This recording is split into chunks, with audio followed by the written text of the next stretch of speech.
Welcome to Sleepless Ancient Odyssey. The day is done. It is time now to let the noise of your world fade into silence. Find your most comfortable position, and for the next few moments, simply relax. Tonight's Odyssey is about to begin, but be warned. This is not a story of soldiers or emperors. This is the story of a sacred fire and the women who were its prisoners. Tonight, you will not just witness the glory of ancient Rome. You will become its living heart. You will guard the eternal flame that ensures the city's survival, and you will learn that the punishment for letting it die, or for breaking your sacred vow, is to be buried alive, whether you are here for a story to captivate your mind or a grand narrative to accompany you to sleep. Your journey starts now. If you enjoy these odysseys, subscribe and join us every time we travel to the past. Now, let us begin. Your name is Livia. You are 7 years old, and today is the last day you will ever be a child. You do not know this yet. You wake in your family's villa on the Palatine Hill as the winter dawn breaks cold and pale over Rome. The servants are already moving through the corridors with unusual purpose, their footsteps quicker than normal, their whispers sharp and anxious. Your mother has been in your room 3 times already, smoothing your hair, adjusting the folds of your white tunic, her hands trembling slightly as they touch your face. You ask her why she keeps crying. She tells you these are tears of joy. Even at 7, you know this is not entirely true. Your father calls you to the atrium. He stands beside the household shrine with his shoulders straight and his face composed in that expression of stern pride that Roman fathers wear when they are performing duty rather than feeling it.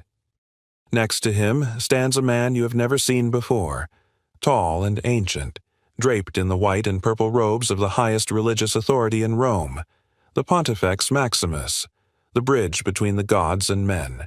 He has come for you. Your father explains, using words you only half understand, that you have been chosen for the greatest honor a girl of Rome can receive.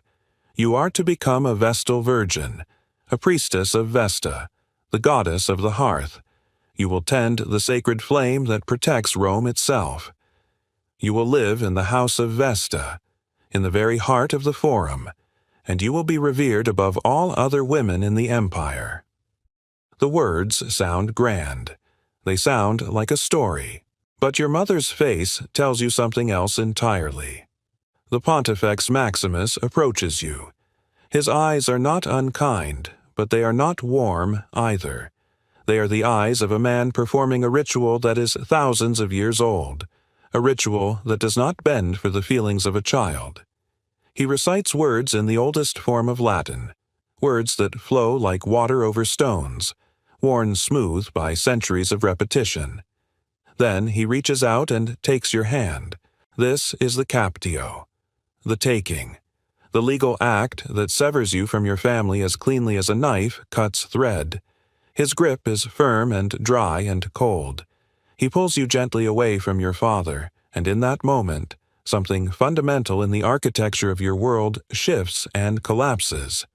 You are no longer your father's daughter. You are no longer part of the gens Julia. You are no longer bound by the authority of your paterfamilias. You belong to Rome now. You belong to Vesta. You belong to the flame. Your father does not embrace you. That would be inappropriate now. You are already sacred, already separate, already something other than his child. He places his hand briefly on your head in blessing, and you see his jaw working, his throat moving as he swallows something down. Pride, perhaps. Or grief. With Roman men, it is often difficult to distinguish between the two. Your mother is allowed to kiss you once. Her lips are cold against your forehead, and she whispers something you cannot hear because your own heart is beating too loudly in your ears. Then she steps back, and the space between you becomes an unbridgeable chasm. You want to cry.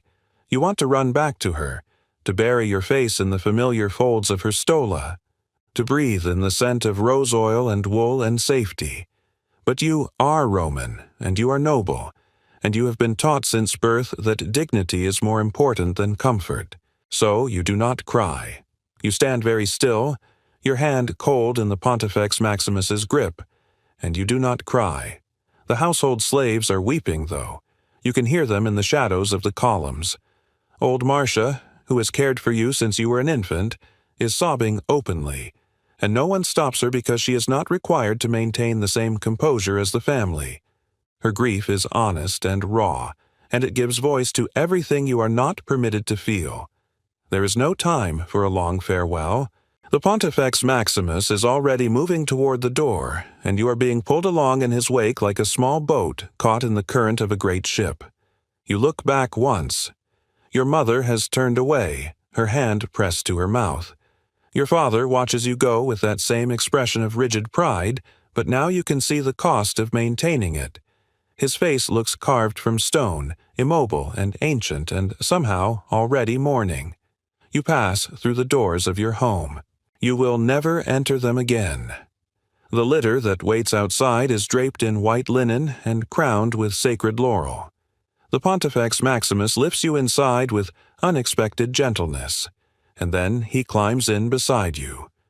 The bearers raise the litter with practiced synchronization, and you begin to move through the streets of Rome. From between the curtains you watch your old world slide away, the narrow streets of the Palatine where you played with your brother and his wooden sword, the fountain where you splashed with the other children on hot summer days, the baker's shop where the old man would sometimes give you honey cakes when your pedagogue was not watching. All of it is receding now, becoming memory, becoming the country of childhood that you are leaving forever. The Forum opens before you like the mouth of a vast marble monster. You have been here before, of course, clutching your father's hand during festivals, half frightened and half thrilled by the crowds and noise and grandeur, but you have never seen it quite like this. You have never seen it as the place where you will spend the rest of your life. The litter stops. The Pontifex Maximus descends first, then reaches up to lift you down. Your legs are unsteady when your feet touch the sacred pavement. Before you, rising against the winter sky, is a round temple of white marble, simple and perfect and ancient beyond imagining. The temple of Vesta. And beside it, connected by a small portico, is a large, elegant building with columns and gardens and the sound of moving water. The Atrium Vestae, the house of the Vestals, your new home. The Pontifex Maximus leads you forward. People in the Forum have stopped to watch. They are staring at you with expressions of reverence and curiosity, and some of them are touching their foreheads and lips in gestures of religious respect. You are already becoming what you will be for the next 30 years.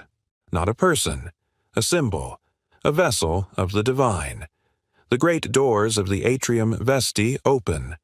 The Pontifex Maximus speaks the final words of the ritual, his voice carrying the weight of all the centuries in which girls like you have been brought to this threshold. Then he releases your hand and steps back. You are 7 years old, you are alone, and you are home. You step through the doorway, and the noise of the Forum dies behind you as if a heavy curtain has been drawn. The Atrium Vestae exists in a pocket of profound quiet, a sacred silence that seems to deepen the air itself. The first thing you notice is the light. It pours down from the open impluvium in the center of the main courtyard, honey-colored and soft, illuminating gardens more beautiful than any you have ever seen. There are roses here, carefully tended, their blooms impossibly perfect. There are small laurel trees, their leaves whispering in the faint breeze, and everywhere, the sound of water. A long rectangular pool stretches the length of the courtyard, its surface so still and clear it looks like polished glass. The second thing you notice is the statues. They line the colonnades on both sides of the courtyard, dozens of them, all women. These are the Vestales Maximae of ages past, the chief Vestals whose service was so distinguished that Rome honored them with these marble images. They stand in their carved robes, their stone faces serene and ageless, and they all seem to be looking at you. Even though you are just a child, even though you are small and frightened and entirely out of place, their marble eyes follow you with what might be welcome or warning. A woman emerges from the shadows of the colonnade. She is perhaps 50 years old, though it is difficult to tell with certainty. Her face has the kind of timeless quality that comes from a life lived largely indoors, protected from the sun, preserved in the amber of ritual and routine. She wears the distinctive dress of the Vestals, a long white stola, perfectly draped with the suffibulum, the white veil, pinned in an intricate style you will later learn took generations to perfect. Around her forehead is a white woolen band, the infula, with its long ribbons falling past her shoulders. She looks like something between a queen and a ghost. This is the Virgo Vestalis Maxima, the chief Vestal, the most powerful woman in Rome. She approaches you with slow, measured steps. When she speaks, her voice is surprisingly gentle, though it carries an undertone of absolute authority that makes you straighten your small shoulders instinctively. She tells you her name is Cornelia. She tells you that she understands this is frightening, that she too was once 7 years old, and standing exactly where you are standing now, confused and alone and trying very hard to be brave. She tells you that this will be difficult, but that you will learn, and that you will never be alone in your service because you will have your sisters. As if summoned by the word, 5 other women materialize from various doorways around the courtyard. They arrange themselves in order of age and seniority, and Cornelia introduces them one by one. There is Claudia, who is in her 20th year of service, her face already showing the first silver threads in her dark hair. There is Fulvia and Postumia, both in their middle years, steady and competent and watchful. There is Quintilia, who is in her first decade, barely more than a girl herself, perhaps 16 or 17, who gives you a small, sympathetic smile. And finally, there is Cassilia, who was taken only 3 years ago, a girl of 10, who looks at you with eyes that remember exactly what you are feeling right now. These are your sisters. Not by blood, but by something perhaps more binding. By fire. By duty. By the weight of the vow you have not yet fully understood. Cornelia takes your hand, her grip far warmer than the Pontifex Maximus's, and leads you deeper into the Atrium Vestae. She shows you the dining hall, where you will take your meals at a table that seats only 6, served by slaves who move like shadows, trained never to speak unless spoken to, never to look directly at the sacred women they serve. She shows you the library, small but exquisite, filled with scrolls that you will be taught to read, because unlike other women in Rome, Vestals are educated. You will learn literature and philosophy, history and ritual. You will become one of the most learned women in the empire, even though very few beyond these walls will ever know the depth of your knowledge. She shows you the baths, private and luxurious, decorated with mosaics of ocean scenes, dolphins and sea nymphs dancing across the floors in tiny tiles of blue and green and gold. She shows you the kitchen, where the sacred meals are prepared according to recipes that have not changed in 500 years. She shows you the weaving room, where you will learn to make the ritual garments worn by priests, your hands working thread and wool in patterns prescribed by ancient tradition. And then she shows you your room. It is small, smaller than your room in your father's house, but it is yours, and yours alone. There is a narrow bed with clean white linens. There is a small table and chair. There is a chest for your belongings, though you have brought almost nothing. There is a window that looks out onto the courtyard, onto the roses and the pool, and the marble statues of the women who came before you. Cornelia tells you that you may keep this room for all 30 years of your service if you wish. Some Vestals never change rooms. They find comfort in the constancy, in waking in the same space year after year, the walls holding the accumulated layers of their prayers and dreams and silent griefs. She leaves you alone to rest. She closes the door gently behind her, and you are left standing in this small white room that smells of stone and beeswax and unfamiliarity. You go to the window. From here, you can just see the top of the Temple of Vesta, its circular roof rising against the sky. Smoke is coming from the oculus at its center, thin and steady and white, the smoke of the eternal flame. You will learn to tend that flame. You will learn to feed it with perfect wood, cut to perfect lengths, dried to perfect moisture. You will learn to watch it with eyes that never fully rest, to read its movements like a language, to know when it is content and when it is hungry and when it is in danger of failing. Your entire life, everything you are and will be, has been reduced to a single purpose. You are a keeper of fire. That is all. That is everything. For the first time since the Pontifex Maximus took your hand, you allow yourself to cry. You are 7 years old, and you are crying in a room that is not yours, in a house that is not your home, surrounded by women who are not your family. You cry quietly, because even in grief, you are learning the first lesson of the Vestal Virgin. No one must hear you. 3 days pass before you are taken to see the flame. 3 days in which you eat meals you can barely taste, sleep in a bed that feels foreign beneath you, and follow Cecilia through the routines of the house like a small, bewildered shadow. You are fitted for your Vestal garments. The suffibulum is placed on your head for the first time, and the weight of it, the way it transforms you when you catch your reflection in the polished bronze mirror, makes you look away quickly. You are learning the prayers, the ancient Latin formulas that must be pronounced with absolute precision. You are learning how to move through the Atrium Vestae with the slow, gliding walk that befits a sacred person. You are learning silence. On the 4th morning, Cornelia comes to your room at dawn. She tells you that today you will enter the Temple of Vesta. Today you will meet the goddess whose servant you have become. You walk through the courtyard in the pale early light. The forum beyond the walls is still quiet, though you can hear the first stirrings of the city waking. Cornelia leads you along the small portico that connects the Atrium Vestae to the temple. She pauses at the entrance, her hand on the great bronze door, and looks down at you. She tells you that this is the most important moment of your life. She tells you that what lies beyond this threshold is the beating heart of Rome, and that you are about to be entrusted with its protection. She tells you that men are forbidden to enter here, all men except the Pontifex Maximus, and that this space belongs to women alone, because it is women who understand the sacred nature of the hearth of the fire that transforms raw into cooked darkness, into light chaos, into civilization. She tells you not to be afraid. Then she opens the door. The interior of the Temple of Vesta is nothing like the grand temples you have seen elsewhere in Rome. There are no towering statues of gods, no elaborate frescoes, no columns marching toward some distant altar.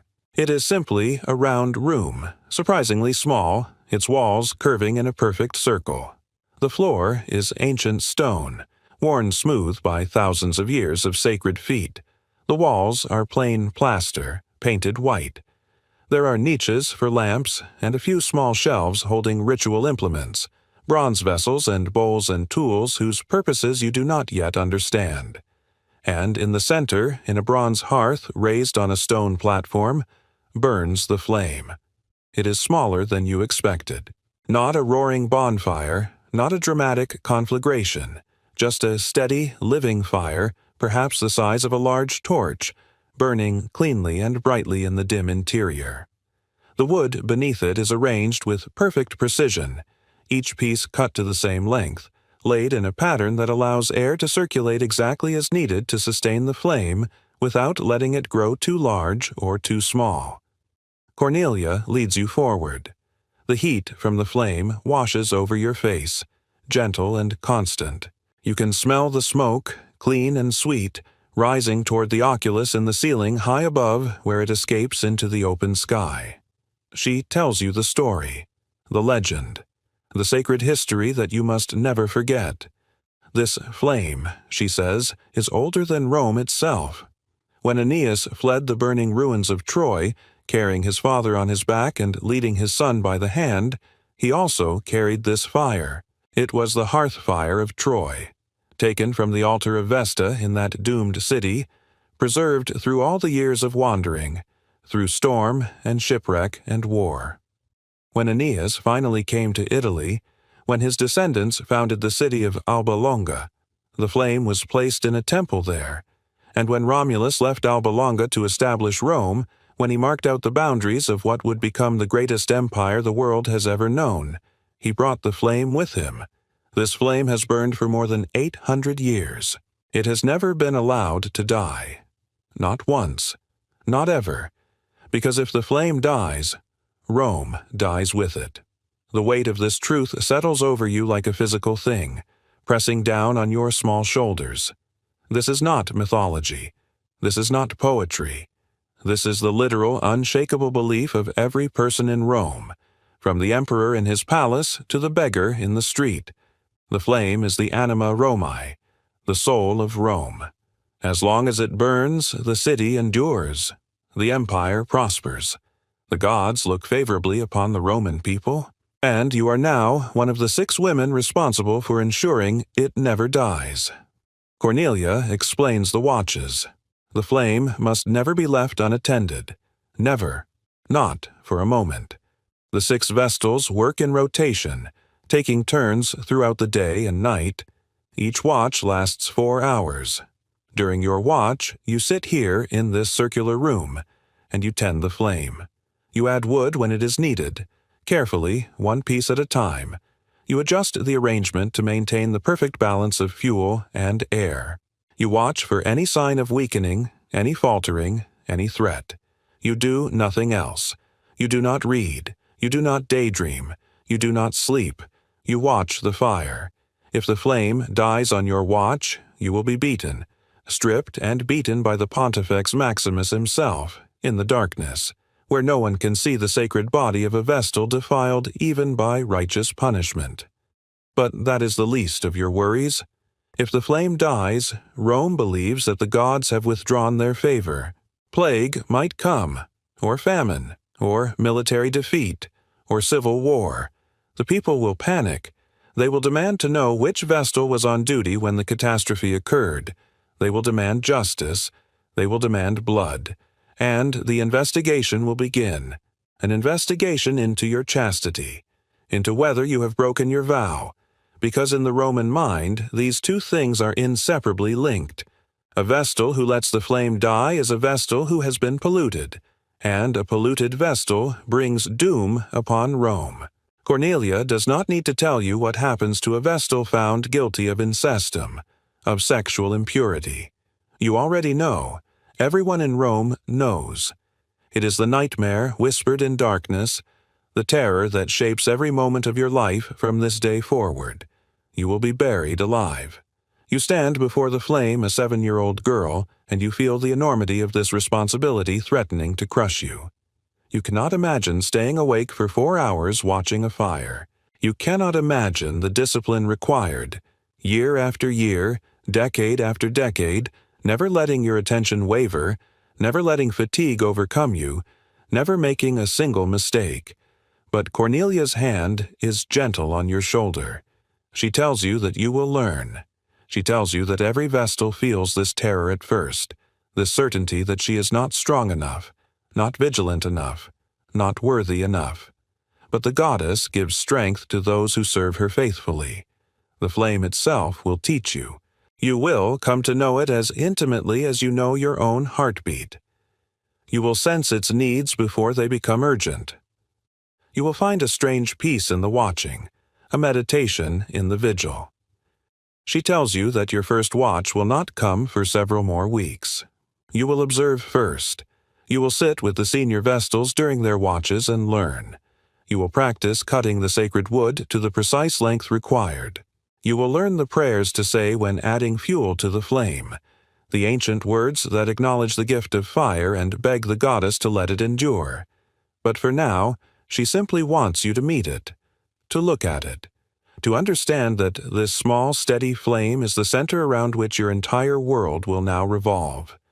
You step closer. The heat is comforting, like standing near your mother when she was cooking, like the warmth of a hearth on a cold winter night. The flame moves and shifts, dancing to a rhythm only it understands. The light it casts paints the curved walls in shades of gold and amber. It is beautiful. It is terrible. It is yours. You will guard this flame for 30 years. You will rise in the middle of the night to take your watch. You will sit in this circular room while Rome celebrates and mourns and wages war and makes peace outside these walls. You will feed this fire and pray to it and fear it and love it with an intensity that will consume every other part of your life. You are 7 years old. You are a Vestal virgin, and the flame is eternal. The concept of chastity at 7 years old is largely abstract.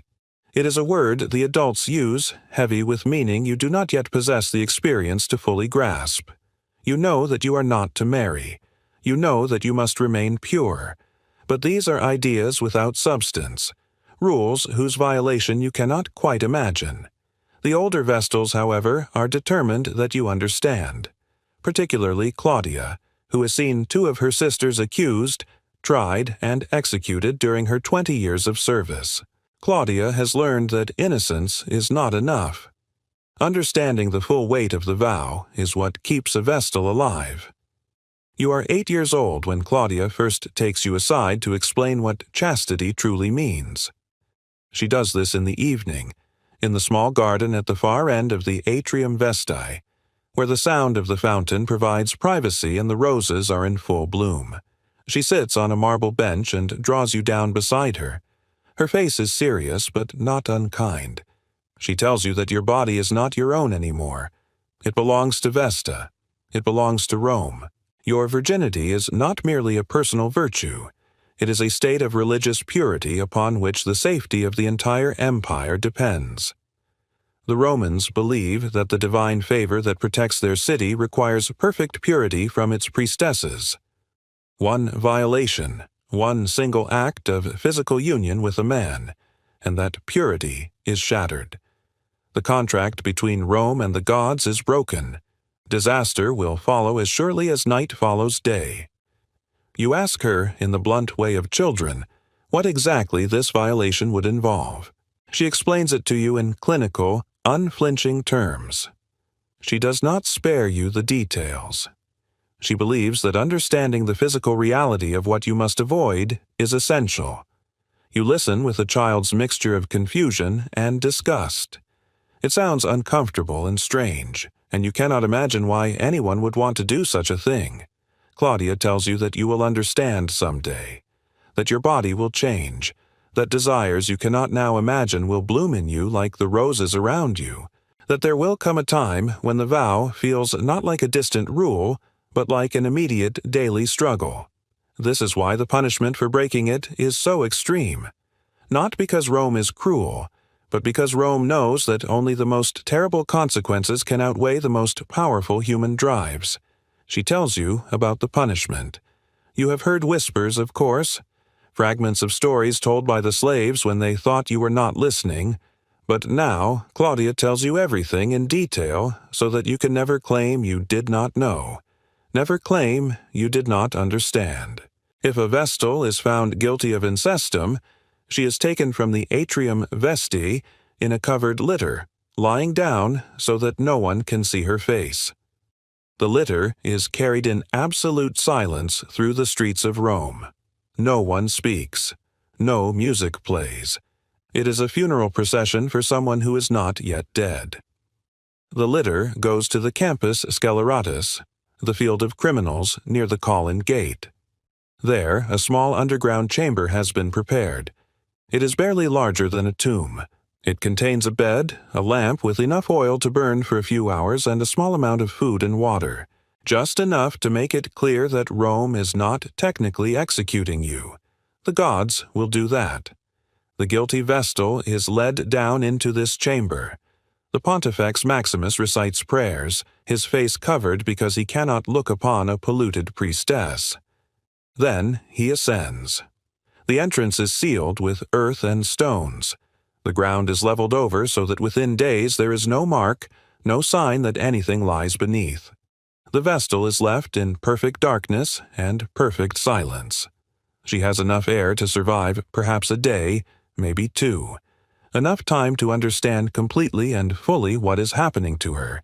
Enough time to pray, to weep, to rage, to beg forgiveness from the goddess she has betrayed.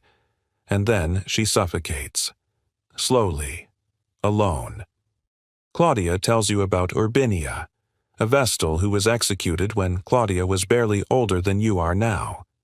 Claudia remembers the trial, remembers the dubious evidence, remembers thinking that Urbinia might be innocent, that she might be the victim of political machinations beyond her control. But it did not matter. Once accused, once the investigation began, there was no real defense. The sacred chickens were consulted. The auguries were read. The decision was rendered. Claudia remembers the silent procession. She remembers standing with the other Vestals, watching the litter carry Urbinia away, knowing they would never see her again. She remembers the nightmares that followed, the dreams of being underground, of earth filling her mouth, of darkness absolute and final. This is why, Claudia tells you, holding your hands in hers and looking into your eyes with an intensity that borders on desperation, you must be vigilant not just in tending the flame but in guarding your own heart. You must never be alone with a man, not truly alone. You must never exchange lingering looks, never accept gifts, never engage in conversation that could be interpreted as flirtation. You must be above reproach not only in fact, but in appearance, because accusation alone can destroy you, even if you are innocent, even if you have never so much as thought of breaking your vow. If the flame dies, if Rome suffers some catastrophe, if political enemies need a scapegoat, an accusation will come. And once it comes, your innocence may not save you. You are 8 years old, and you are learning that your life is not your own. Your body is not your own. Even your death is not your own. Everything you are exists in service to a city that will not hesitate to destroy you if it believes the gods demand it. That night, you lie in your narrow bed and stare at the ceiling. You think about the underground chamber. You think about the darkness and the suffocating earth. You think about Urbinia, whoever she was, dying alone beneath the campus Celeratus. And you make a vow within the vow. You will never break your chastity. You will never give Rome reason to question your purity. You will never, not even for a moment, allow yourself to forget what waits for those who fail. You will be perfect. You will be pure. You will be exactly what Rome demands, because the alternative is too terrible to survive. As the years pass and you grow from a child into a young woman, you begin to understand that your life is defined by a profound contradiction. You are simultaneously the most restricted and the most free woman in Rome. The restrictions are absolute. You cannot marry. You cannot have children. You cannot leave the Atrium Vestae without permission and without being accompanied by a lictor, a guard who walks before you carrying the fasces, the bundle of rods that symbolizes magisterial power. You cannot let your hair grow naturally. It must be styled in the ancient senicrines, 6 braids wound around your head in a fashion so old that no one quite remembers its origin. You cannot touch certain foods on certain days. You cannot miss a festival or a sacrifice or a ritual. Your life is prescribed down to the smallest gesture. But you are also granted privileges that no other woman in Rome possesses. Privileges that even most men do not have. You are 16 years old when you fully begin to understand the extent of your power. It begins with the lictors. When you walk through the streets of Rome on sacred business, a lictor precedes you, clearing the way. People move aside, not because they fear punishment, but because it is automatic, instinctive, to give way to a Vestal virgin. You are sacrosanct. Your person is inviolable. To strike you is to commit a capital crime. To insult you is to invite the wrath of the gods and the state. You attend the games at the Circus Maximus and the Colosseum, not in the section reserved for women, hidden away in the back. You sit in the front row in seats of honor so close to the action you can see the sweat on the gladiators, hear the labored breathing of the horses, feel the spray of sand when the chariots skid through the turns. You sit with the senators and the magistrates, with the emperor himself often only a few seats away. The crowd notices when you arrive. They rise sometimes. They murmur your name. You are a symbol of Rome's divine favor, and your presence blesses the games. You own property. This is perhaps the most extraordinary privilege. Roman women, even wealthy ones, exist under the legal authority of their fathers or husbands. They cannot buy or sell land, cannot enter into contracts, cannot manage their own affairs. But you are free from paternal authority. You can own estates, can rent them out, can accumulate wealth. The Atrium Vestae itself is wealthy beyond measure, endowed with lands and investments that stretch across Italy and beyond. You have access to this wealth. You are comfortable in a way most Romans cannot imagine. You can make a will. When you die, you decide who inherits your property. You do not need anyone's permission. You do not answer to any man. Your testimony in court is accepted without oath. In Roman law, this is an extraordinary privilege. Witnesses must normally swear elaborate oaths, calling the gods to witness the truth of their words. But you do not swear. You simply speak, and your words are accepted as truth. Why would a Vestal virgin lie? You are already under the most sacred vow possible. Your entire life is an oath. And then there is the most remarkable power of all, the power of pardon. You are walking through the Forum one morning, returning from a ritual at the Temple of Castor, when you see the procession, a condemned criminal being led to execution. He is chained, surrounded by guards, and a crowd has gathered to watch him pass. His face is gray with terror. He is young, perhaps only a few years older than you. You do not know his crime. You do not know if he is guilty or innocent. You only know that he is going to die. Your eyes meet his. And in that moment, you remember something Cornelia told you years ago.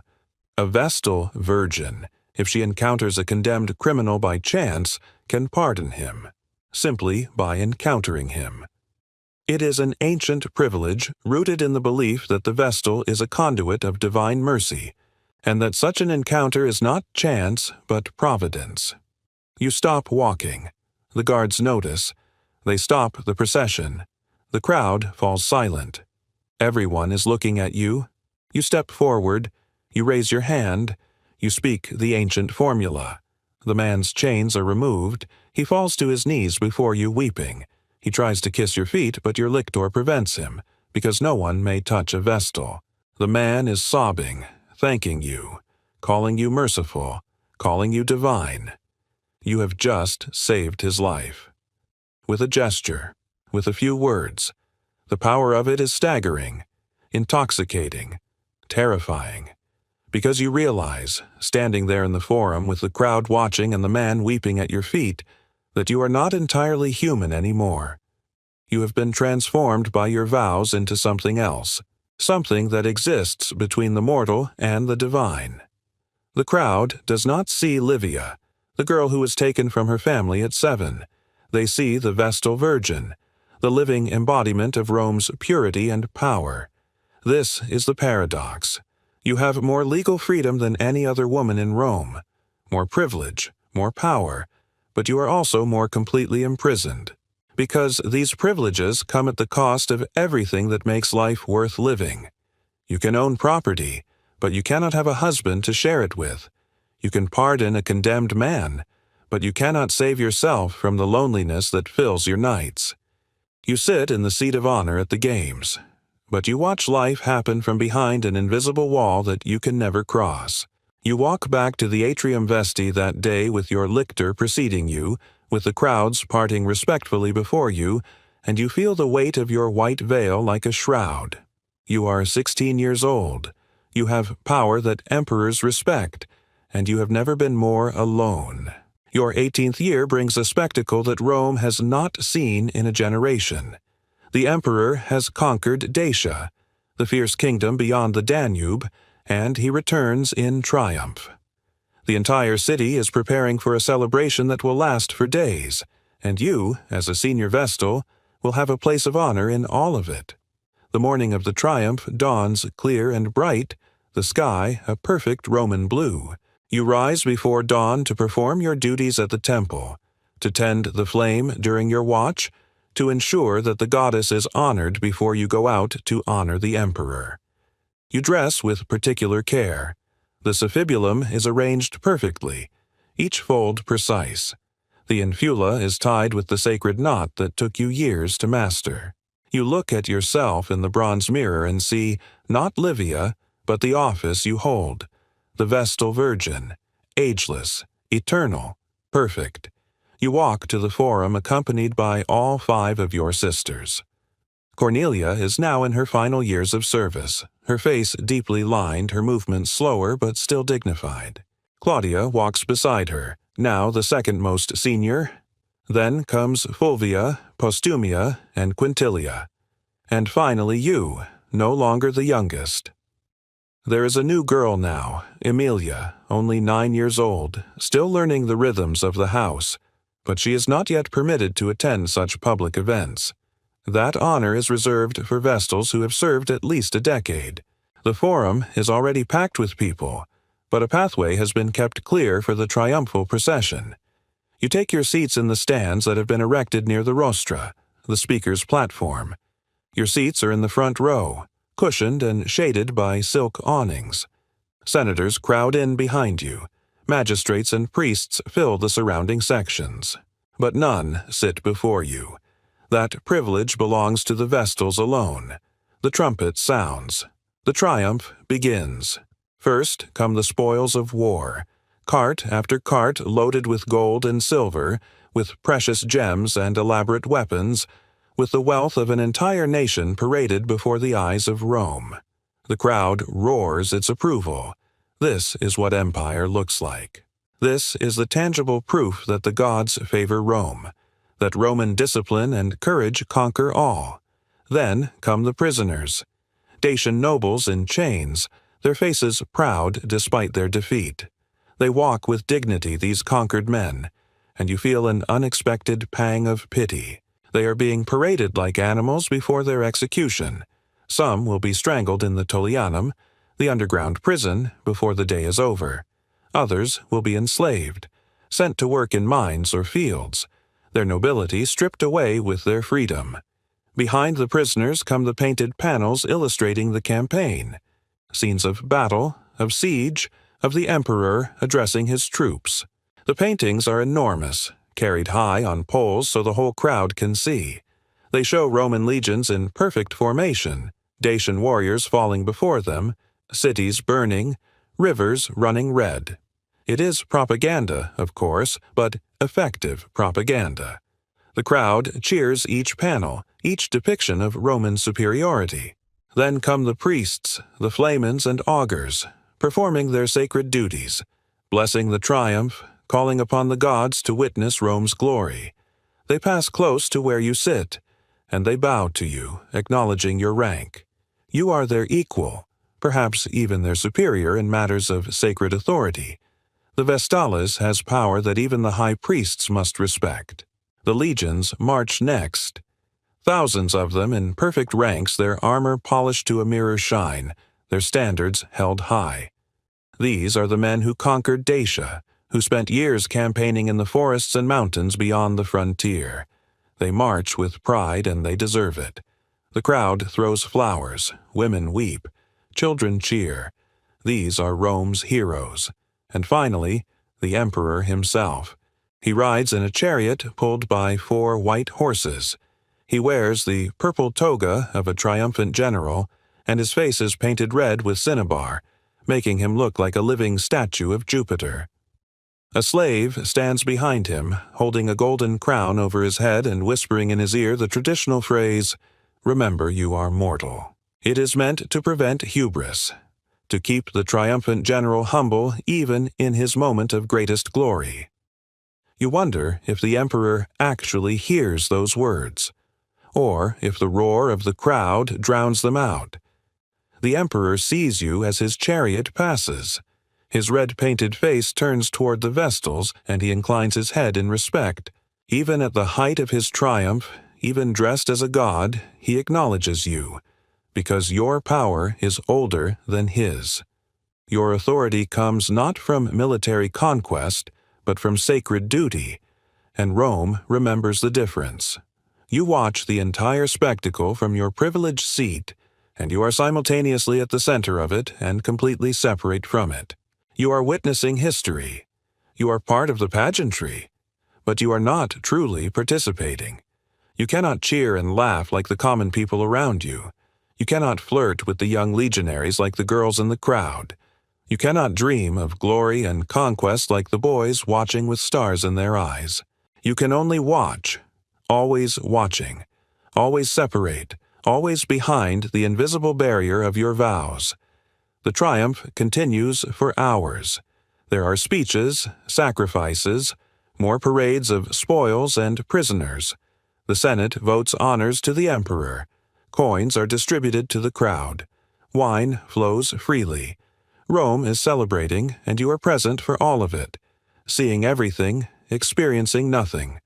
As the sun begins to set and the formal ceremonies conclude, you return to the Atrium Vestae with your sisters.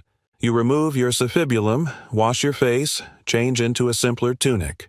You eat a quiet dinner at the table that seats 6. Outside, Rome is still celebrating. You can hear the noise, the laughter, the music. It will go on all night. There will be feasting and drinking and coupling in the shadows of temples and basilicas. Life in all its messy, joyful, human abundance. You go to your room. You lie on your narrow bed. You stare at the ceiling. You have witnessed one of the greatest spectacles Rome can produce. You have seen the emperor himself bow to you. You have occupied a seat that senators would kill to possess, and you have never felt more lonely in your life. This is what it means to be a Vestal virgin.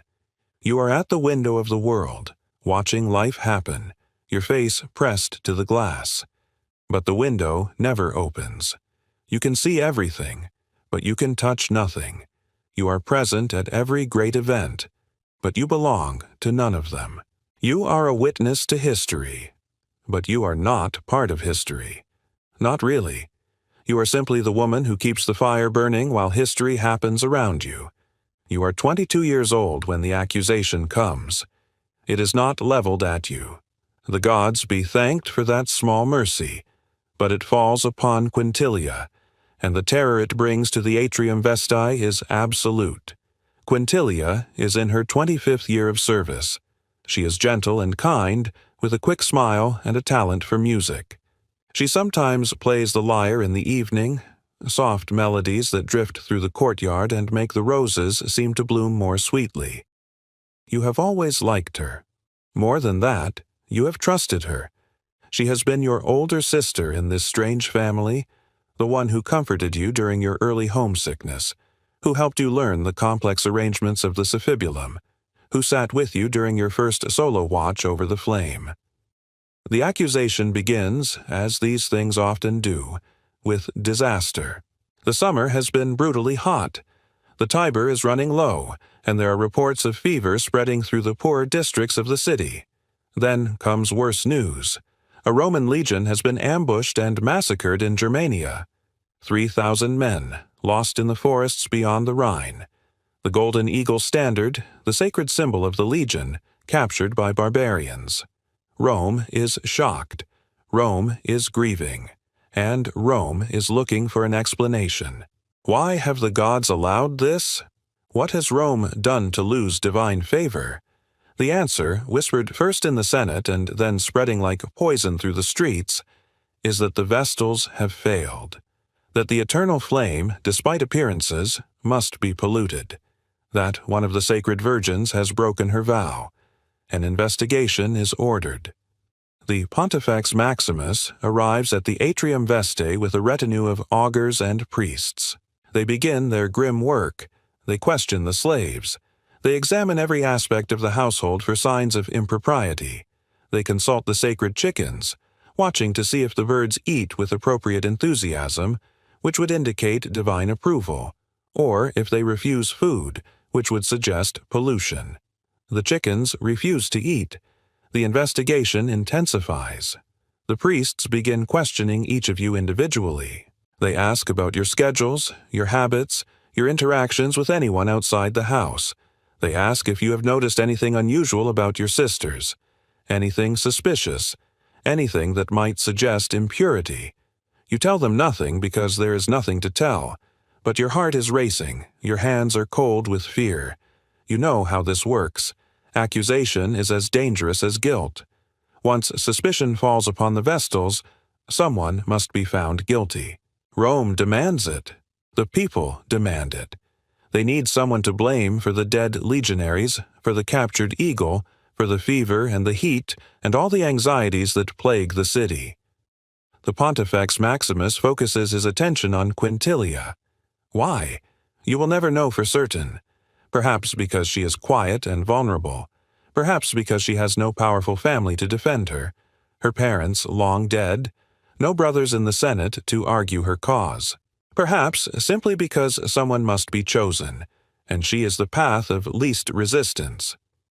They say she was seen speaking with a man near the Regia. Just speaking? A conversation. They say she accepted a gift from him. A small token, a ribbon, or a flower. They say she smiled at him. They say her behavior suggested an attachment that no Vestal should possess. Quintilia denies everything. She weeps as she denies it. You have never seen her so frightened. She swears by Vesta, by the eternal flame, by everything holy that she is innocent, that she has never broken her vow, that the conversation was innocent if it happened at all, that there was no gift, no impropriety, no pollution. It does not matter. The priests are determined. They perform more auguries. They sacrifice animals and examine the entrails. They interpret every ambiguous sign as confirmation of guilt. The process is inevitable, inexorable, like watching a river flow toward a waterfall and being powerless to stop it. The trial is held in the Forum. Quintilia stands before the assembled priests and magistrates, her face white, her body trembling. She is still wearing her Vestal garments, but she looks diminished in them now, small and fragile and utterly alone. The evidence is presented. The testimony of witnesses who claim to have seen her behaving improperly. Their words are vague, contradictory, impossible to disprove precisely because they are so unspecific. She smiled too much. She walked too slowly past a certain man. She seemed distracted during a ritual. She was seen. She was noticed. She was observed in ways that suggest impurity. Quintilia tries to defend herself. She speaks of her years of faithful service, of her devotion to Vesta, of her love for Rome. She reminds them that she has tended the flame for 25 years without fail, that she has performed every ritual with perfect precision, that she has lived a life of absolute dedication. The Pontifex Maximus is unmoved. He pronounces her guilty of incestum. The sentence is death. The execution is set for 3 days hence. In those 3 days the Atrium Vestae becomes a tomb. No one speaks above a whisper. Quintilia is confined to her room, guarded, though where would she run? The city that once revered her now calls for her death. You visit her once. You are allowed a brief moment, closely supervised. She's sitting on her bed, her face hollow, her eyes empty. She looks at you and tries to speak, but no words come. What is there to say? She is innocent and she is going to die, and there is nothing anyone can do to stop it. You take her hand. It is cold as ice. You want to tell her you believe her. You want to tell her it will be all right. But you cannot lie to her, not now, not in these final hours. So you simply hold her hand, and you let her know she is not completely alone. Then the guard tells you your time is up, and you leave her there in that room that is no longer a sanctuary but a cell. The day of the execution arrives. The litter comes at dawn. It is closed, draped in dark cloth. Quintilia is helped into it, or perhaps pushed, you cannot tell. She lies down inside and the curtains are closed. The last you see of her is a glimpse of her white suffibulum, still perfectly arranged despite everything, still marking her as a Vestal even as she goes to her death. The litter is lifted. The bearers begin to walk. There is no music, no chanting, no sound at all except the soft tread of feet on stone. The people of Rome have come out to watch. They line the streets in absolute silence. Some are weeping, others look satisfied, as if justice is being served. Most simply stare, bearing witness to the terrible power of the gods and the state. You and the other Vestals are required to follow the procession. You walk behind the litter, your faces veiled, your heads bowed. Cornelia is weeping silently, tears running down her ancient face. Claudia's jaw is set, her eyes hard with rage and grief. The younger girls are trembling. You are numb. You are beyond grief. You are simply putting one foot in front of the other, following the litter through the streets of Rome, accompanying your sister to her death. The procession reaches the Campus Sceleratus, the field of criminals. You have never been here before. It is a desolate place, barren ground beyond the city walls, marked by nothing except a small disturbance in the earth. A rectangular outline of stones, the entrance to the underground chamber. The litter stops. The Pontifex Maximus, his face covered with his toga, recites prayers. His voice is muffled but steady. He is performing his duty as he has performed it before, as his predecessors have performed it for centuries. This is the law. This is the will of the gods. This is Rome. Quintilia is helped from the litter. She can barely stand. 2 attendants support her on either side. She does not look at the crowd. She does not look at you. She looks only at the rectangular opening in the earth, the ladder descending into darkness. They lead her to the edge. She climbs down the ladder. Her movements are slow, dreamlike. You want to scream, to run to her, to pull her back, but you stand frozen, silent, obedient, because you are a Vestal virgin, and Vestals do not scream. Vestals do not break protocol. Vestals do not interfere with the will of Rome. Quintilia reaches the bottom of the ladder. The attendants lower a small pallet, a lamp, a loaf of bread, a jug of water, the traditional provisions. The polite fiction that Rome is not executing her, merely placing her in the hands of the gods. The ladder is pulled up. The Pontifex Maximus throws the first handful of earth into the hole. Then others follow, priests, magistrates, representatives of the people. They throw earth until the opening is filled, until it is level with the ground, until there is no sign that anything lies beneath. It takes perhaps an hour during which Quintilia is down there in the darkness, still alive, still aware, listening to the earth fall above her head, understanding that she will never see light again. When it is finished, the Pontifex Maximus pronounces the final words, the curse upon those who have polluted the sacred office, the plea to the gods to accept this sacrifice and restore their favor to Rome. Then it is over. The crowd disperses. The priests return to their temples.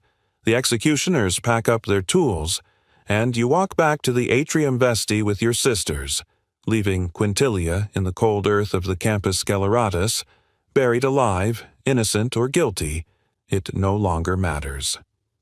That night, you lie in your bed and listen to Claudia weeping in the room next to yours. You think about Quintilia in the darkness beneath the earth. You wonder how long it took. You wonder if she prayed. You wonder if she cursed Rome. You wonder if she thought of you, of the years you spent together, of the music she played in the courtyard. You wonder if you will be next, because that is what you learned today. Innocence is not protection. Faithful service is not protection. You can dedicate your entire life to the goddess, and it will not save you if Rome decides you must die. The vow you took as a child was not just a promise of chastity.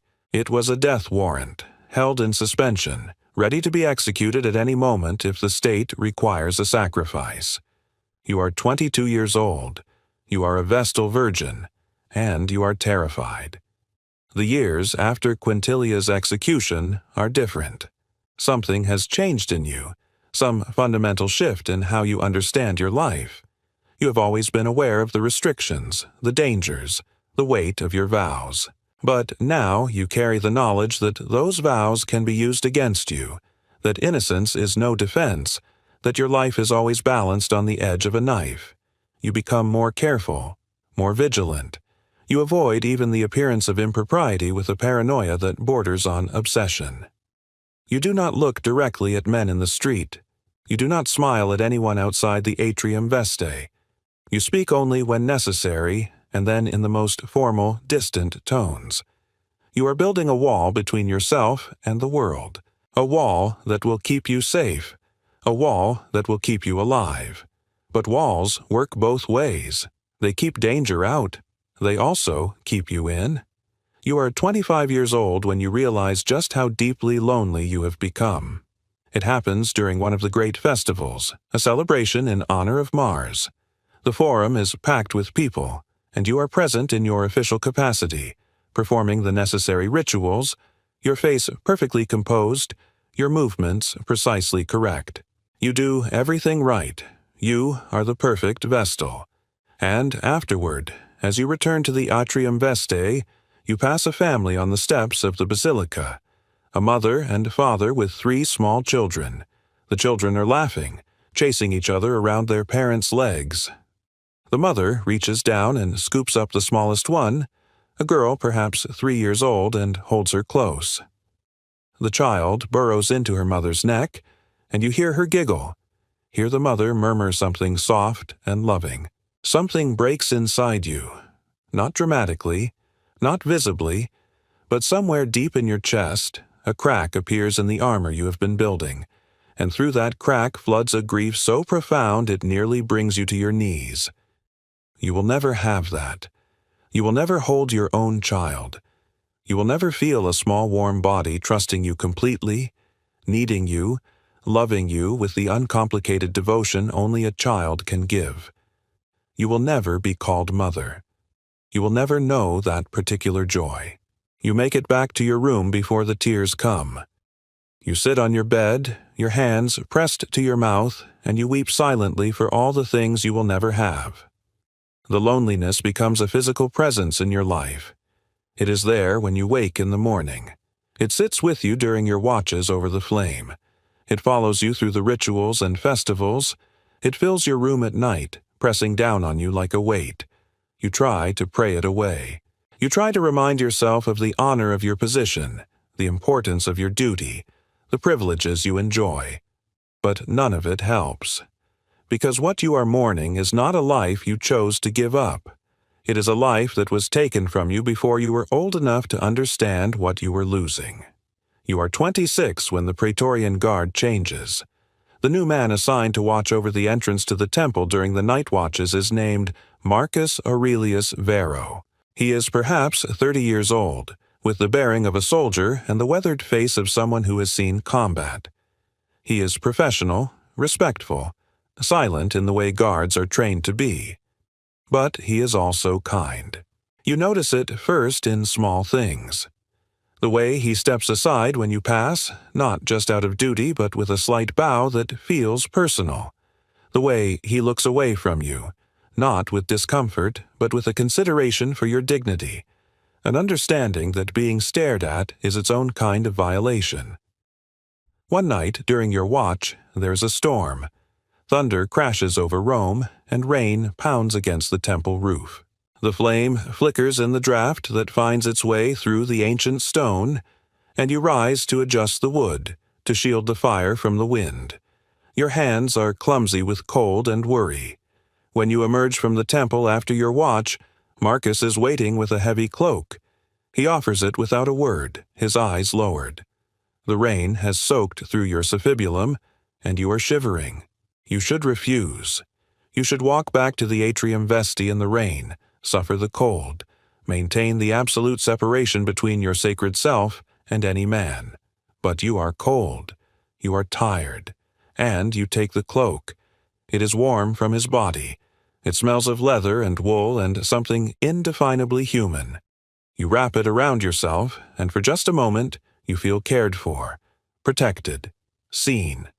You return the cloak the next morning, properly laundered, through one of the slaves. You do not speak to Marcus about it. Neither does he mention it. But something has shifted. Over the following months, you become aware of his presence in a way you have never been aware of another person. You know when he is on duty. You know the sound of his footsteps.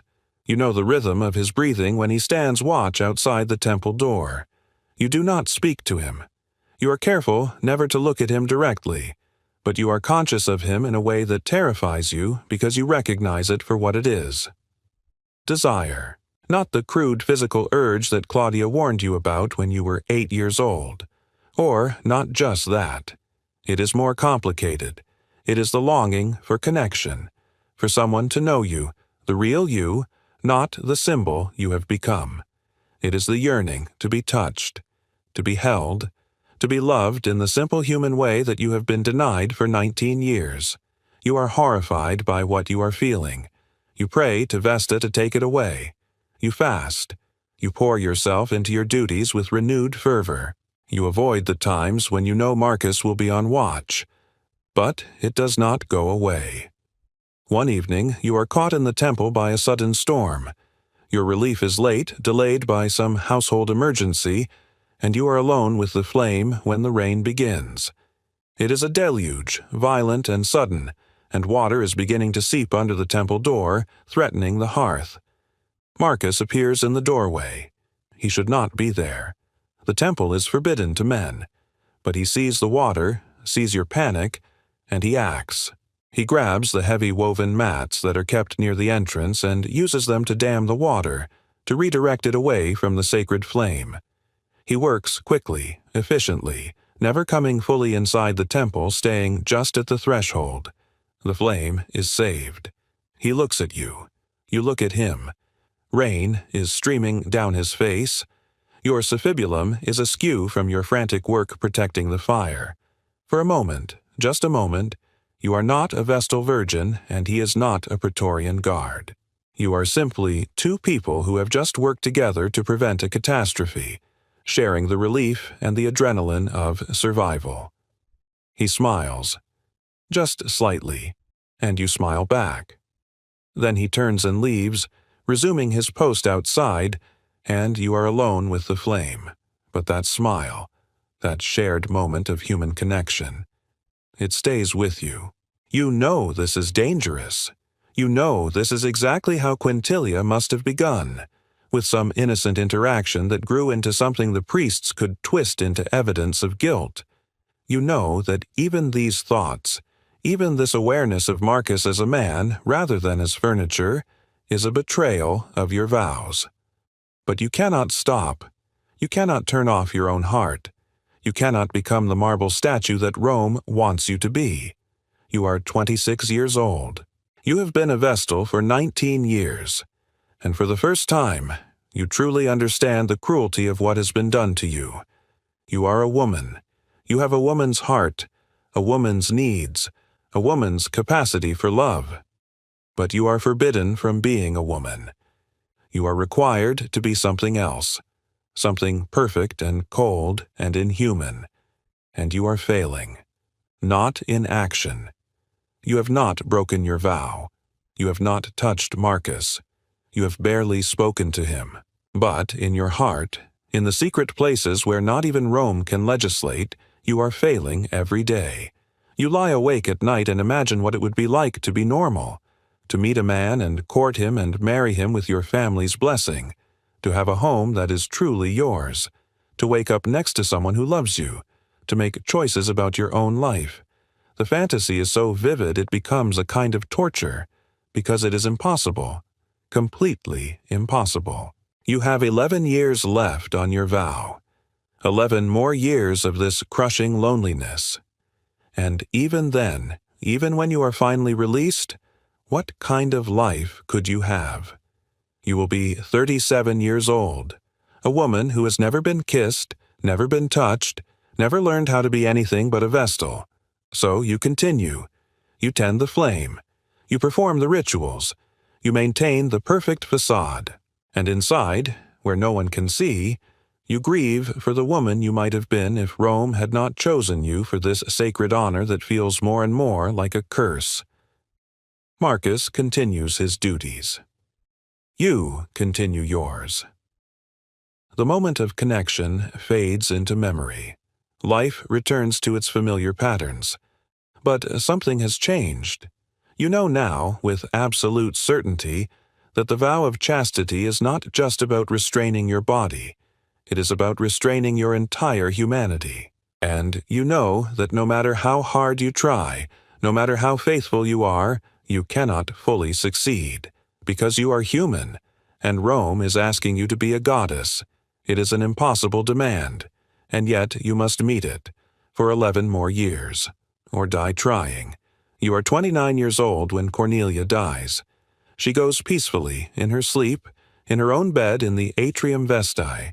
She is nearly 70, and she has served Vesta for 63 years. More than 6 decades of tending the flame, of training new Vestals, of representing the goddess at every major state ceremony. She has outlived emperors. She has seen dynasties rise and fall. She has been a constant presence in Rome for longer than most citizens have been alive. Her funeral is a state occasion. The emperor himself attends. Senators deliver eulogies. The entire city mourns. Cornelia was more than a priestess. She was an institution, a living connection to Rome's most ancient traditions. With her death, something of old Rome dies as well. You stand beside her funeral pyre in your white robes, your face composed, performing your duty as her spiritual daughter. But inside, you are reeling. Cornelia was the only mother you have truly known since you were 7 years old. She was stern but fair, demanding but kind. She taught you everything you know about being a Vestal. She shaped you. And now she is gone. And you realize with a shock that you are one of the senior Vestals now. You are in your 3rd decade of service. You are no longer the young girl learning the ropes. You are the one who will teach the next generation. The College of Vestals gathers 3 days after Cornelia's funeral to select her successor as Virgo Vestalis Maxima. The decision is technically made by the Pontifex Maximus, but in practice he defers to the consensus of the Vestals themselves. You meet in the atrium, the 6 of you who remain, and you discuss who should lead. Claudia is the obvious choice. She is the most senior, the most experienced. She has served for 32 years, longer even than Cornelia when Cornelia first became Virgo Maxima. But Claudia is tired. You can see it in her face, in the way she moves. The execution of Quintilia broke something in her.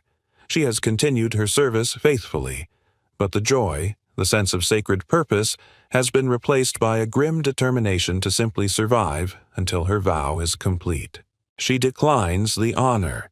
She tells you all in a voice that brooks no argument that she has 3 years left until her release, and she intends to serve those years quietly, without the additional burdens of leadership. That leaves you. You are not the most senior.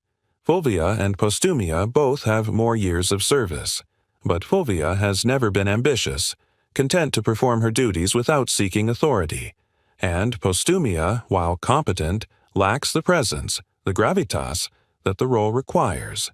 The other Vestals look at you. You have become, almost without noticing it, the de facto leader when decisions need to be made, the one who resolves disputes, the one who represents the college when dealing with the Pontifex Maximus and other authorities. You have the respect of your sisters. You have the necessary experience.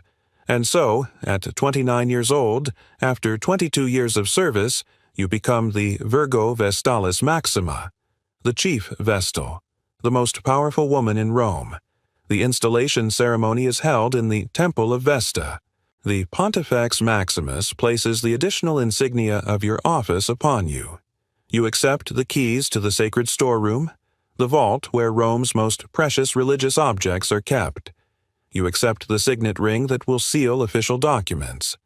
You accept the weight of absolute responsibility for the entire college, for the flame, for the continuation of traditions that stretch back to the founding of the city.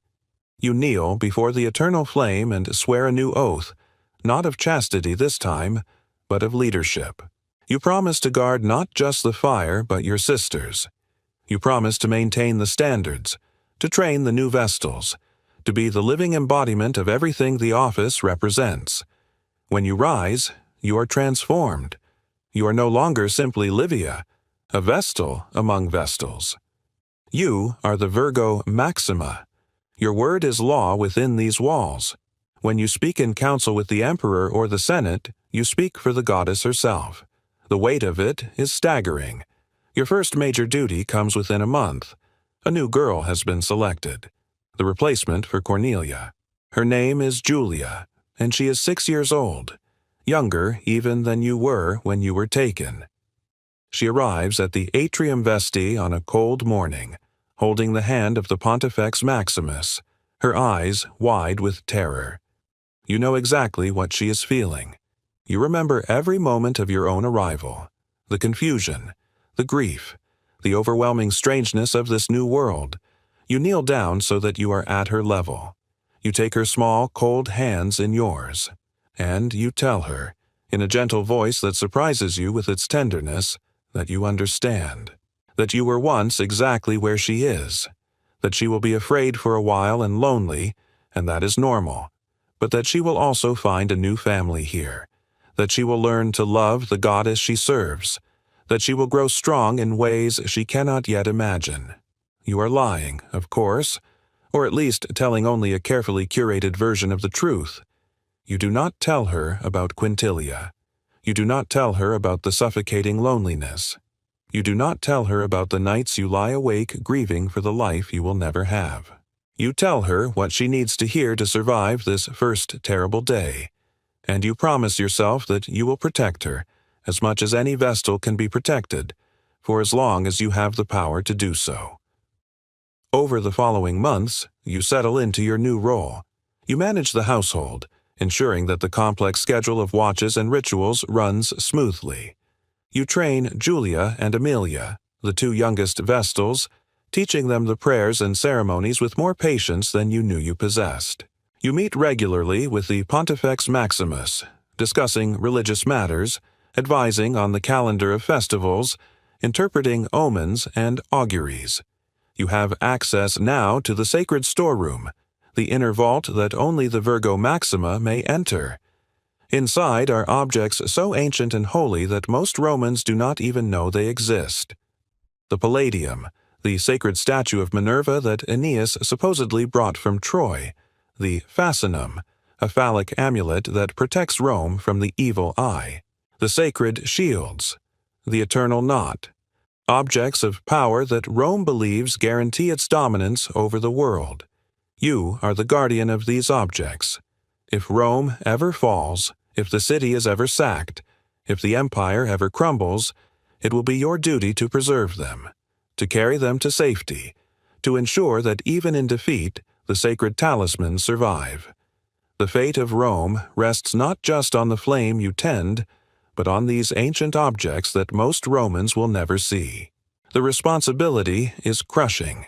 You are 30 years old, and you hold the spiritual safety of the entire empire in your hands.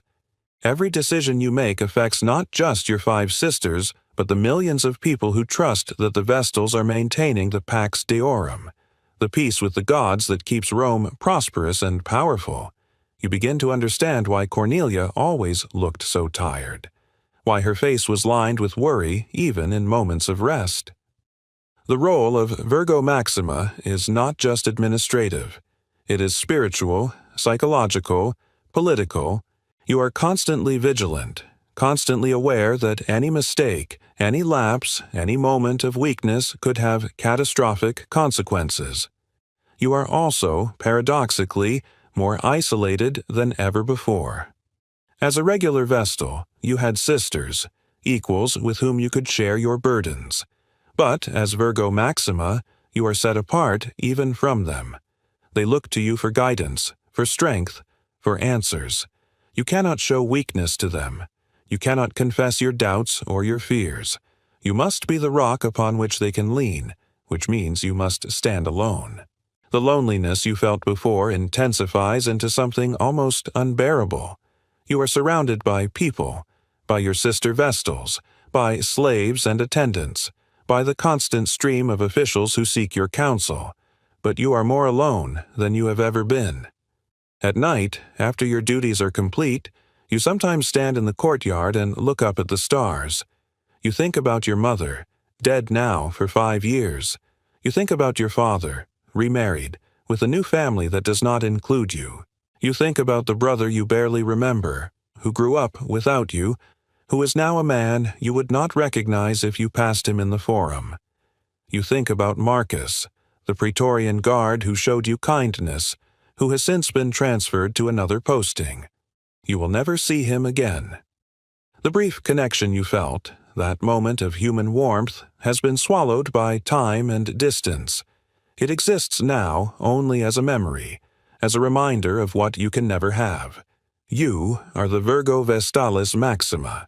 You are the most powerful woman in Rome, and you are utterly, completely alone.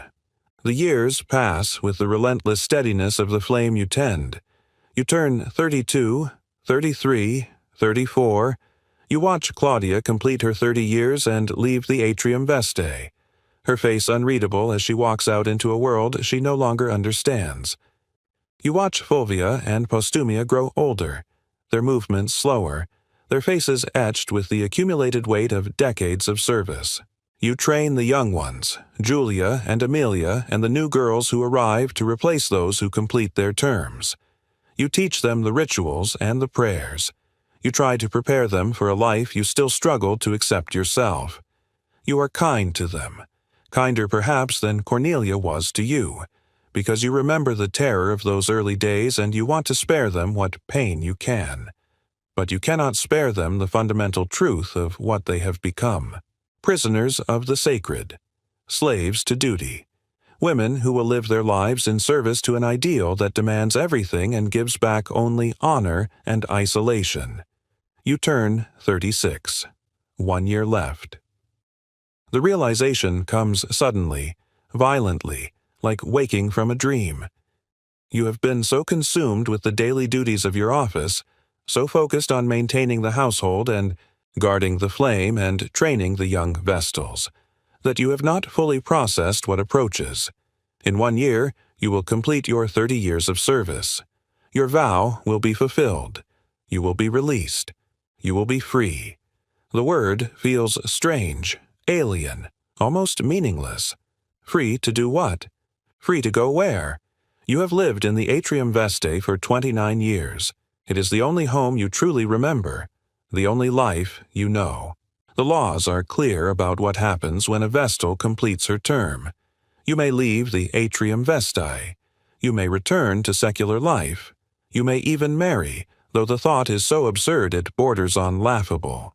What man would want to marry a 37-year-old woman who has never been touched, who knows nothing of running a household outside a religious context, who flinches at casual physical contact because she has spent 3 decades training herself to be untouchable? You have property, at least.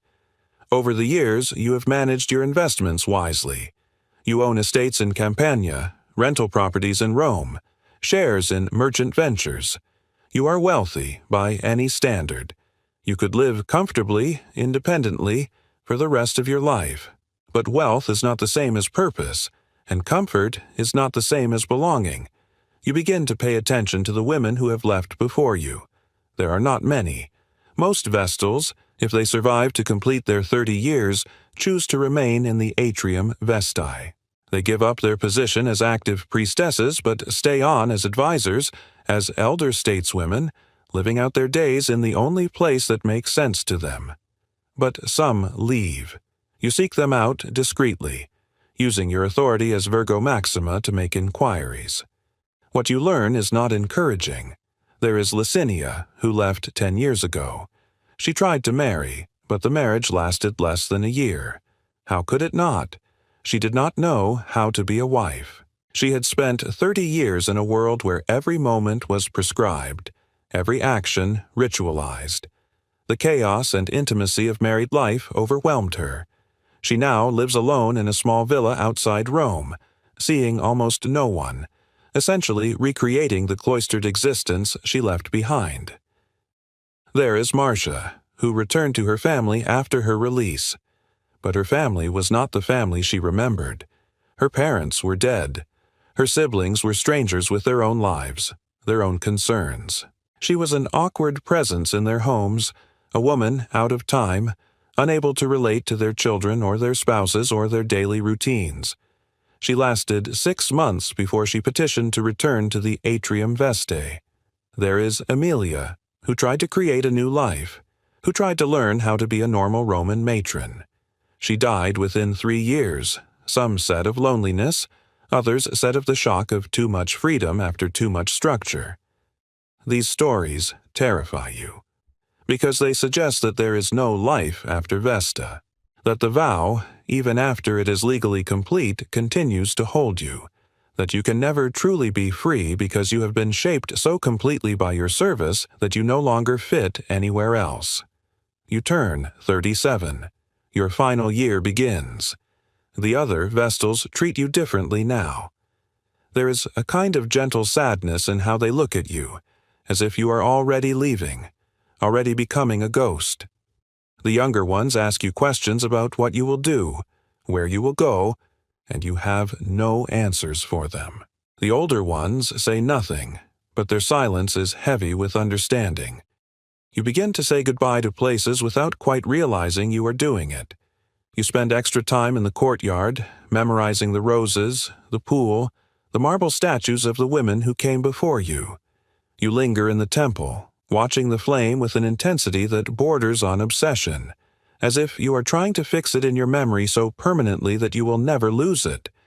You go through your belongings, the few personal items you have accumulated over 3 decades.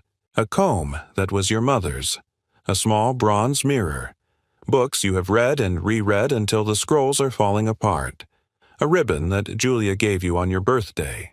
These are your treasures. These are the sum total of your personal life. It is a pathetically small collection for 30 years of living. You think about marriage. You try to imagine it. Some older senator, perhaps, widowed and looking for a wife of unquestionable virtue and substantial property, or a merchant, newly wealthy who would value the prestige of being married to a former Vestal. You could do it. You could force yourself through the motions of courtship and wedding and conjugal life. But the thought makes you ill. You are 37 years old, and you have never been kissed, never been held, never even touched in any way that was not ritualized and formal. The idea of physical intimacy is not just foreign, it is terrifying. You would not know how to begin. You would not know what to do, how to be, what to feel. You realize with a sharp pain that Quintilia was right, that the vow of chastity, even if never technically broken, steals something fundamental from you. It does not just prevent you from having physical relationships, it stunts your ability to form them, to imagine them, to want them in any real way. You have been trained so thoroughly to be untouchable that you have become untouchable even to yourself. As your 30th year of service draws to a close, you are granted meetings with the Pontifex Maximus and with the Emperor himself. They thank you for your service. They acknowledge the extraordinary dedication you have shown. They tell you that you will always be held in the highest esteem, that doors will always be open to you, that Rome will never forget what you have given. The Emperor offers you a villa, a gift from the state, a beautiful property in the hills outside the city. He says you have earned your rest, your peace, your freedom. You thank him. You say all the proper words. But inside, you are screaming, because you do not want their thanks. You do not want their gifts. You want the 30 years back. You want the choice you never had. You want to be 7 years old again, standing in your father's atrium, and you want to run, to hide, to refuse, to be allowed to grow up normal, to make mistakes, to fall in love, to have children, to live a life that is yours rather than Rome's. But you cannot say this. You cannot even think it too loudly, because to question the honor you have been given is to betray everything you have been taught, everything you have become. So you smile. You accept the Emperor's gift. You prepare for your release. And you face the most terrifying question of your life. What happens now? The final ritual takes place on the Calends of March, the traditional day for major transitions in the College of Vestals. You have been a Vestal for exactly 30 years, from the age of 7 to the age of 37. Today, your vow is complete. Today, you are released from sacred service. Today, you are free. The ceremony is private, held in the Temple of Vesta with only the other Vestals, the Pontifex Maximus, and a few senior priests present. You kneel before the eternal flame one last time as a priestess. The Pontifex Maximus recites the ancient formula that releases you from your vows. He removes the infula from your head, the white woolen band that has marked you as a Vestal for 3 decades. He takes the suffibulum, the distinctive veil, and folds it carefully. You are no longer a Vestal virgin. Legally, religiously, officially, you are simply a Roman woman, a citizen with all the rights and none of the sacred obligations. You should feel relief, liberation, joy. Instead, you feel terror. The other Vestals embrace you. There are tears, though whether they are tears of happiness or grief, you cannot tell. Perhaps both. Fulvia whispers that she will miss you. Postumia tells you to be happy, though her voice cracks on the words. Julia, now 13 and so much older than the terrified 6-year-old who arrived in your care, clings to you and sobs. You have been their Virgo Maxima, their leader, their mother figure, and now you are leaving them. Except you are not sure you are leaving. You walk back to the Atrium Vestae, still wearing the simple white stola that is now just a dress rather than a sacred garment. Your room is exactly as you left it. Your belongings are still in their place. Nothing has changed, except everything has changed. You are expected to make a decision, to either take the Emperor's villa and begin your new life, or to formally request permission to remain in the Atrium Vestae as an honorary resident, giving up your active duties but staying in the only home you know. You have 3 days to decide. You spend the first day walking through Rome. It is strange to move through the city without your lictors, without the crowds parting before you, without the constant awareness of your sacred status. You are just another woman in the forum. No one stares, no one bows, no one even notices you. The anonymity is both thrilling and devastating. You are invisible for the first time in 30 years. You can go anywhere, do anything, without the weight of expectation and observation. But you also feel untethered, lost, like a ship without an anchor. You visit the villa the Emperor has given you. It is beautiful, perched on a hill with views of the city and the countryside beyond. It has gardens and fountains, spacious rooms filled with light, slaves to attend your needs. It is peaceful and lovely and utterly empty. You try to imagine living here, waking up each morning with no duties, no schedule, no purpose, spending your days in leisure, reading, perhaps, or walking in the gardens. Growing old in solitude and comfort, the image fills you with despair. On the second day, you seek out one of the former Vestals, a woman named Domitia who left the service 15 years ago. She lives in a modest house near the Aventine Hill. She is in her early 50s now, her face lined but not unkind. You ask her the question that has been consuming you. How did she do it? How did she build a life outside? Domitia is quiet for a long moment. Then she tells you the truth. She did not build a life outside. She tried. She married briefly, but it was a disaster. She attempted to make friends with other women, but she had nothing in common with them. They talked about their children, their husbands, their household dramas, and she had nothing to contribute. She was a curiosity to them, a former Vestal, a living relic of Rome's religious past, but not a real person. She has been lonely for 15 years. She exists in a strange limbo, neither fully part of the secular world nor still connected to the sacred one. She survives, but she does not truly live.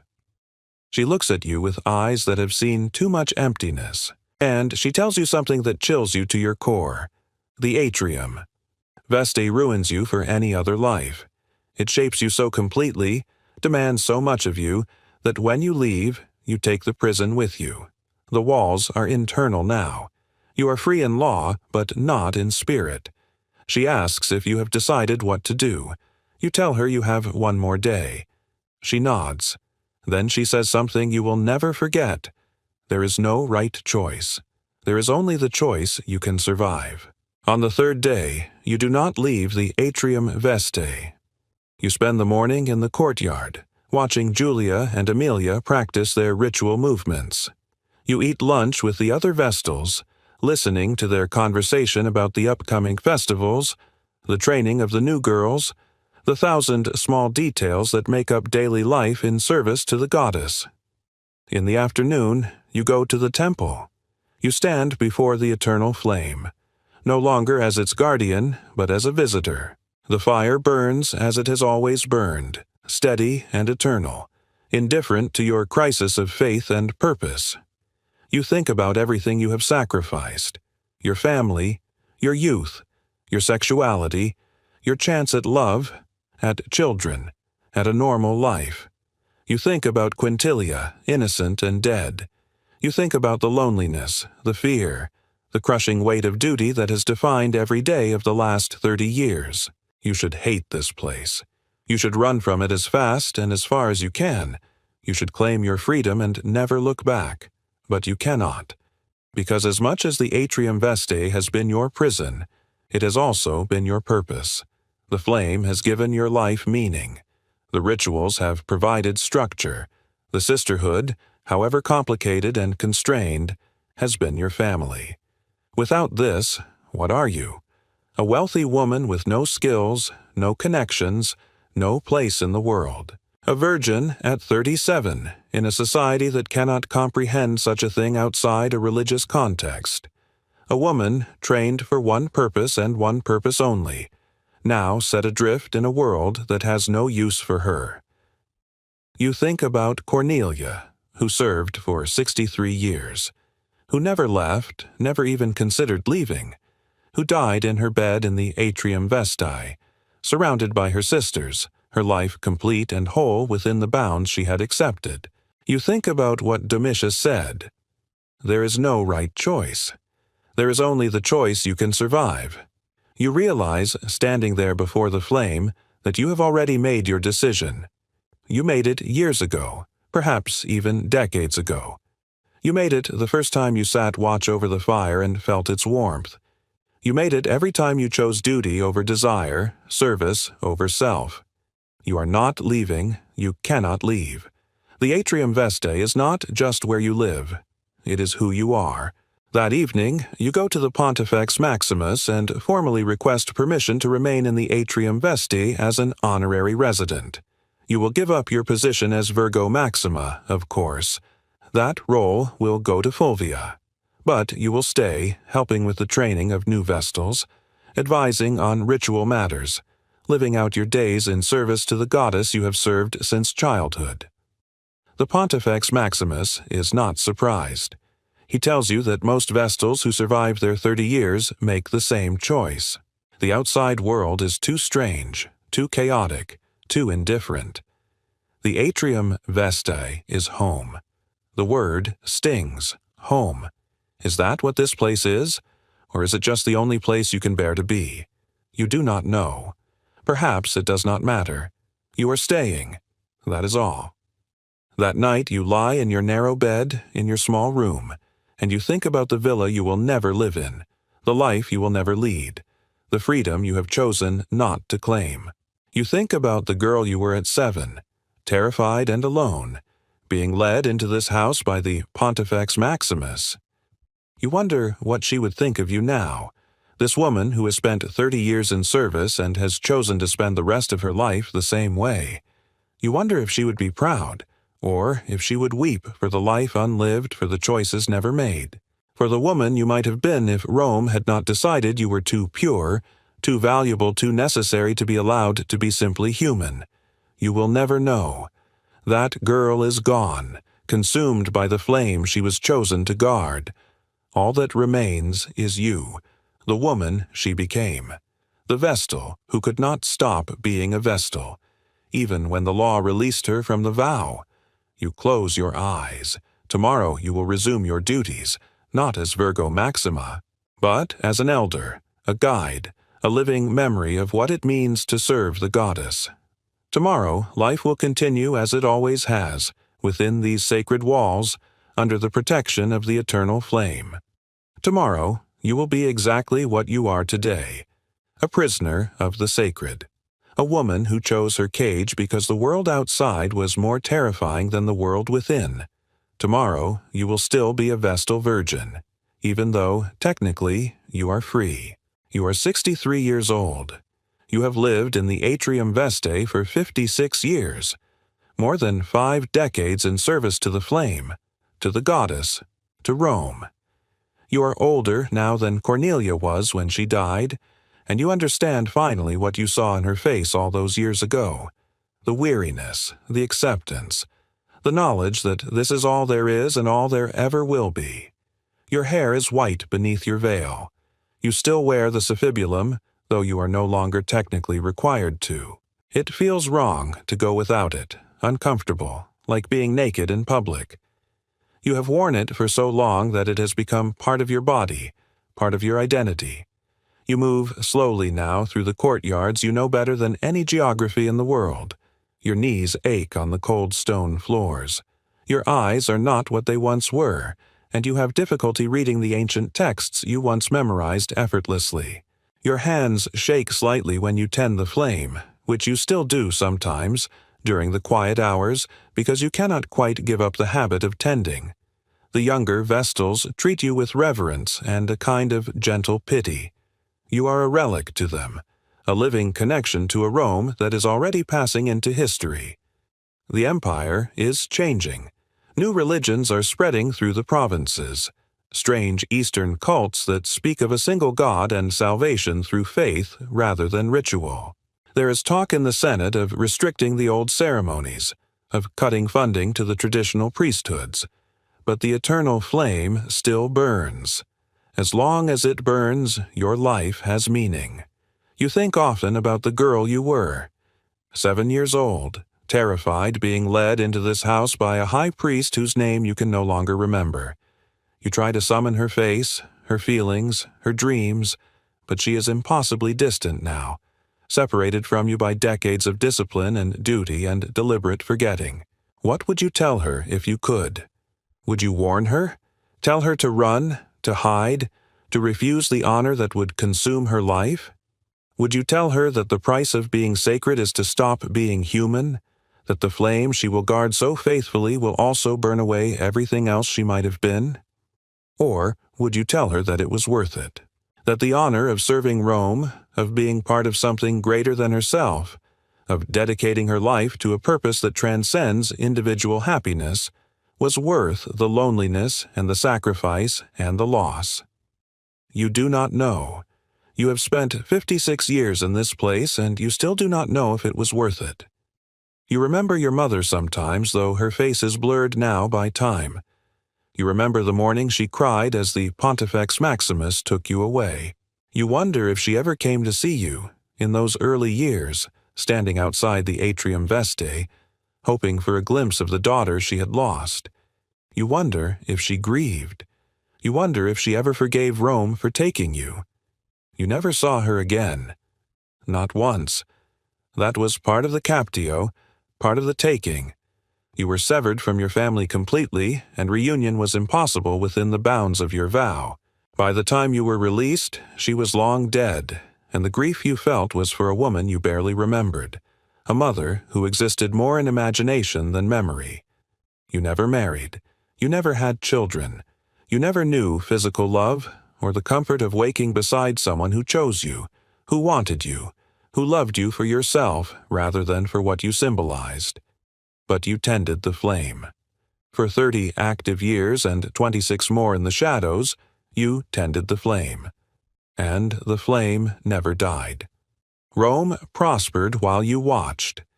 Emperors came and went. Dynasties rose and fell. Wars were won and lost. The empire expanded to its greatest extent and then began its slow, inexorable contraction.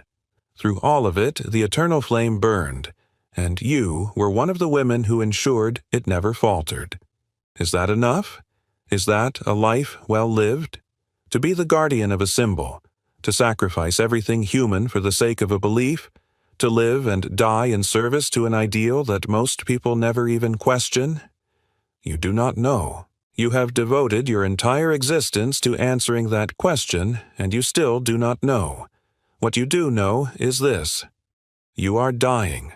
You can feel it in your bones, in the increasing difficulty of each breath, in the way your body is shutting down system by system, year by year, day by day. You will die soon, perhaps within the year, perhaps even sooner, and you will die here, in the Atrium Vestae, in the narrow bed where you have slept for 56 years. You will die as you lived, in service, in solitude, in sanctity. The younger Vestals will mourn you. They will build a statue of you in the courtyard, your marble face serene and ageless, standing alongside Cornelia and all the other Virgines Maximae who came before. Future Vestals will walk past your statue and wonder who you were, what you thought, what you felt. They will see only the office you held, the duty you performed. They will never know Livia, the girl who was taken at 7, who spent her entire life longing for things she could not name. And perhaps that is fitting. Perhaps that is the final sacrifice the vow demands. Not just your body and your sexuality and your freedom, but your very identity. You cease to be a person and become a symbol. You cease to have a story and become part of Rome's story. You are content with this, in a strange way. Not happy. You have rarely been happy, but content. You have done what Rome asked of you. You have been the living heart of the city, the guardian of its most sacred fire. You have been perfect in your imperfection, human in your attempts to be divine. On quiet evenings, you still go to the temple. You sit before the flame, no longer as its keeper, but as its companion. You watch it dance and flicker, and you think about all the years, all the watches, all the nights you spent in vigil. The flame has been the one constant in your life, the one relationship that has endured without change or disappointment or loss. You loved the flame in your way, or perhaps you loved what it represented, the eternal, the unchanging, the pure, everything you were required to be and could never quite become. The flame does not love you back. It is indifferent to your devotion, your sacrifice, your lifetime of service.